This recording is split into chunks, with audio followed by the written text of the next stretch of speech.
World test championship 2027 এতে যদি ইন্ডিয়াকে কোয়ালিফাই করতে হয়, ইন্ডিয়ার কাছে টোটাল 9টা ম্যাচ আছে।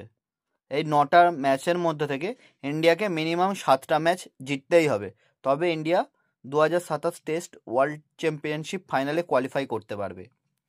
এই 9টা টেস্ট ম্যাচ যে আছে তার মধ্যে আছে 2টো শ্রীলঙ্কার সঙ্গে, যেটা শ্রীলঙ্কাতে গিয়ে খেলতে হবে, 2টো আছে নিউজিল্যান্ডের সঙ্গে, যেটা নিউজিল্যান্ডে গিয়ে খেলতে হবে, আর 5টা আছে অস্ট্রেলিয়ার সঙ্গে, যেটা ইন্ডিয়াতে খেলা হবে।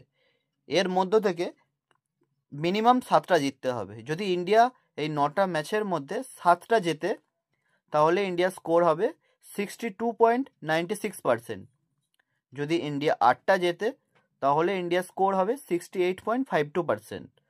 মানে সমীকরণ যেটা গিয়ে দাঁড়াচ্ছে, 9টা টেস্ট ম্যাচের মধ্যে মিনিমাম 7টা জিততেই হবে, তবে ইন্ডিয়া এই 2027 টেস্ট ওয়ার্ল্ড চ্যাম্পিয়নশিপ ফাইনালে রেসের জন্য জীবিত থাকবে। যদি 7টার বেশি জিততেই হবে, যদি 7টার থেকে একটাও যদি কম হয়ে যায়, তাহলে ইন্ডিয়া আর কোয়ালিফাই করতে পারবে না। তোমাদের কি মতামত বন্ধুরা? তোমরা কমেন্টে জানাবে।